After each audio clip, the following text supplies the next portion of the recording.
Shiny object syndrome. So if you are a creative or an entrepreneur, a leader, chances are that you've experienced shiny object syndrome at some point in your life.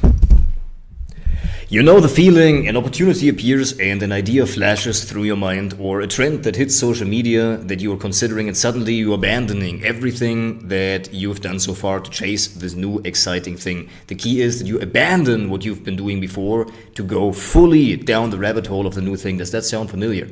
Maybe you have dozens of domain names for businesses that you've never started, half-finished creative projects collecting dust, or a library of online courses that you promised yourself you complete someday. And by the way, there's nothing wrong with that. It's a natural part in the discovery process. But if this discovery process doesn't have an end, there might be a psychological cause for that. And we want to explain this and how to heal that, how to overcome that in this video. With social media constantly showcasing the next big thing, it's natural to worry that you've missed out on what could be your breakthrough moment. This affects entrepreneurs and creatives the most. The same qualities that help you take risks and start new ventures can lead you straight into the shiny object trap.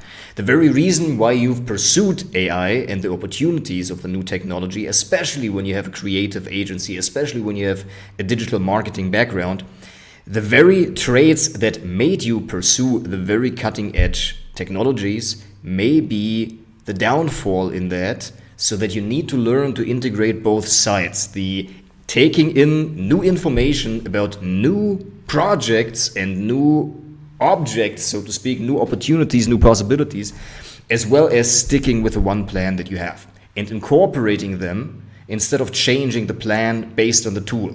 All of that comes down to groundedness firmly within yourself, knowing who are you and what is the path that you're walking. And then knowing exactly, okay, is this what I'm seeing there relevant for the path that I'm walking on? Here is the hard truth. Constantly switching goals damages your self-confidence. When you never finish what you start, you are teaching yourself that you can't follow through. And that's why focus on what truly matters is crucial. You are also lowering your own self-esteem based on your behavior.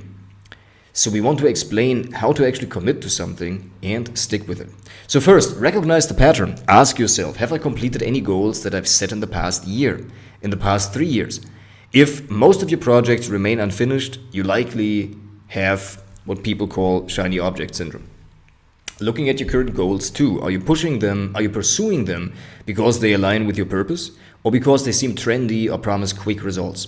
Authentic goals feel different, you stick with them even when they're challenging. This comes back to what I've said before. Do you have a firm grounding in yourself, a spine, a core, right? Where you know this is my path, this is who I am, this is my set of traits and skills that differentiates myself, and everything else that comes my way is additional to that and can enhance it, and I know exactly what I'm looking for so that I can reject things that do not serve this one path that I'm on.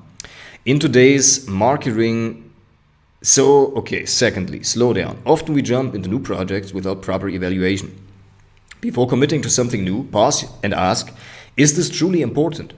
Or must I start right now? Could I finish my current project first?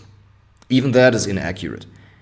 You're never finished with your project. I challenge you, I dare you, and I hope you let me, to not change projects, but to stick to one plan of action that you will then continuously expand. And here is the psychological trick that you can play on yourself. You won't know how you're going to expand what you want to expand. You just have the trust that you will figure this out, because you will have not the complete information right now in order to change, in order to expand. You will only get there once you've taken the first steps. So even if it seems unscalable, even if it seems too small and you're like, how do I make millions of dollars with it? You will. You will figure this out. But you won't conceive the plan right now before you have even talked to the clients, to the prospects. You seeing this big plan is probably half a decade or more away. For you to be able to see the plan, let alone put that or pull it into reality, it will take time, and every business can be scaled to the place where you want it to. So for that, stick to one plan of action. In today's marketing-saturated world, it is easy to feel artificial urgency. Take time to assess whether your excitement comes from genuine interest or from clever marketing. Do these offers pull on your psychological triggers? Or is it really something that you need? And here comes in the value of the discernment and knowing yourself well. Now, unfortunately, you can't really speed up this process. It's like, have you spent the years in the past of sitting with yourself and figuring yourself out? Because right now, you probably don't have the time anymore to do that. So whatever you've done before AI, these are the types of skills that you now have at your disposal that you can use. And if you've gathered few skills, then you got to deal with the repercussions of the actions of your past and say, okay, but even that is enough. You probably don't have the time right now as an AI agency owner to sit and figure yourself out. To the degree that you figured yourself out, take that and take these skills and just put AI onto that and enhance it with that. Thirdly, weigh the costs of switching. Sometimes abandoning projects makes sense, but consider what you're giving up.